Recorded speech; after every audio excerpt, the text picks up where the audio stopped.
"Sit down and shut your mouth," the officer barked, slamming his hand on the table so hard the courtroom fell silent.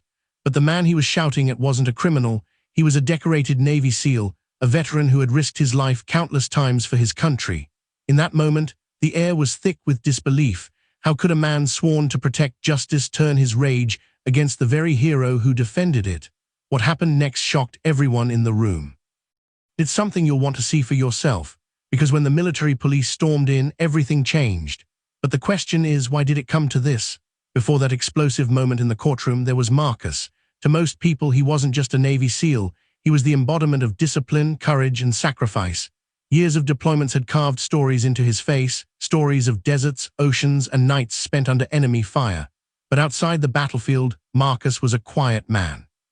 He loved early morning runs, Sunday dinners with his mother, and mentoring younger recruits who looked up to him. That day in court, he wasn't there as a soldier.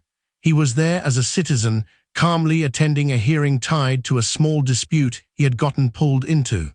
To him, it was routine, something that would be over in an hour or two. But not everyone in that room saw Marcus the way his brothers-in-arms did. One man, wearing a badge and a uniform of authority, carried a different view. The kind of view shaped not by Marcus's service or sacrifice, but by the color of his skin. What started as a normal proceeding was about to spiral into something darker, something Marcus never expected. Because sometimes the battlefield doesn't end overseas. Sometimes it finds you in the very place you expect justice. The hearing should have been routine.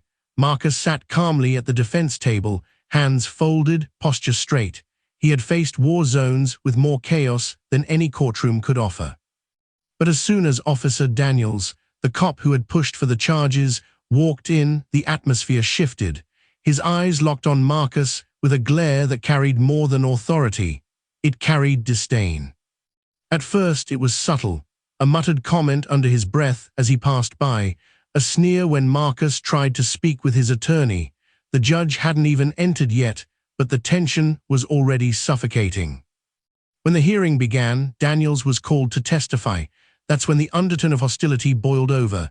Instead of sticking to facts, he laced his testimony with venom, painting Marcus as aggressive, uncooperative, and even dangerous.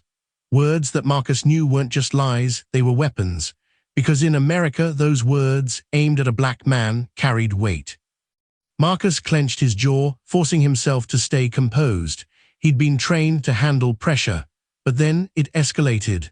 Daniels broke courtroom decorum, stepping down from the witness stand to confront Marcus directly.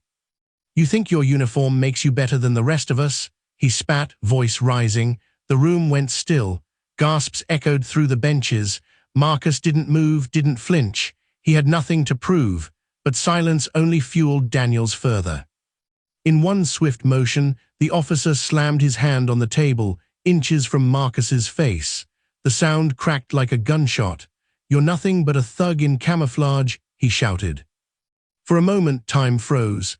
Marcus's mother, sitting quietly in the back, pressed a hand to her mouth. The attorneys scrambled to object. The judge's gavel hammered for order, but the damage was done. Daniels wasn't just attacking Marcus's character. He was attacking his identity, his dignity, his years of sacrifice. The courtroom had become a battlefield, and Marcus, though unarmed, was under siege. People in the audience began murmuring, some pulling out phones, capturing what should never have happened in a court of law. Each second of silence after Daniels' outburst stretched like an eternity, thick with disbelief and fear of what he might do next. Then Daniels leaned in closer, his voice a growl only Marcus could hear. "Out there, maybe they salute you. In here, you're nothing." Marcus's heart pounded, not from fear, but from the knowledge of what was at stake. If he reacted, even flinched, the narrative would twist against him. But if he stayed silent, the injustice would linger, festering in plain sight. And then something happened that no one expected. A sudden commotion erupted at the courtroom doors. Heavy boots thundered against the marble floor, the kind of sound that made heads snap around. It wasn't just security, it was military police. What they were about to do would flip the entire room upside down. The doors burst open, and the sharp echo of boots filled the chamber. Every head snapped toward the entrance as military police in full uniform swept inside, their presence commanding instant silence. For a heartbeat, Daniels froze, his hand still pressed against the table near Marcus. The smugness on his face flickered, just for a second, as he realized who had arrived. The MPs didn't hesitate. Step back from him, now. Their voices cut through the air like steel. The authority in their tone wasn't just official, it was undeniable. But Daniels, red-faced and seething, refused to move. He straightened, puffing out his chest, as if daring anyone to challenge him. "This is my courtroom," he barked. "He's dangerous, and I'll handle it." Dangerous, that single word made Marcus's chest tighten. After years of risking his life for a nation he loved, here he was painted as a threat, not because of his actions, but because of his skin. The MPs advanced, their boots thundering with each step. The tension was unbearable, like the moments before a storm breaks. The audience held their breath. Daniel's hand twitched toward Marcus again, and in that instant, the MPs surged forward, grabbing him by the arms. The struggle was brief but violent. Papers flew from the table, the judge shouted for order, and the crowd gasped as the once untouchable officer was restrained, his voice echoing through the chamber. "You'll regret this. You'll all regret this." And then silence. Marcus sat still, hands folded in front of him, his eyes heavy with something deeper than anger. It wasn't just about what Daniels had done to him, it was about what it revealed. A truth so many already knew, but too few dared to face. For the first time in that courtroom, the mask had slipped, and everyone saw the raw, ugly face of prejudice, unfiltered, undeniable. But what came after this explosive moment would determine everything. Would justice finally take root here, or would it all be swept under the rug?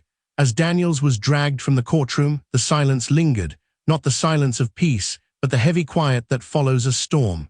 Marcus remained seated, shoulders straight, eyes fixed on the table in front of him. He hadn't raised his voice, hadn't lifted a hand, yet he had been branded as dangerous. And it took military police to prove what should have been clear from the start. He was the victim, not the aggressor. The judge, visibly shaken, adjourned the hearing.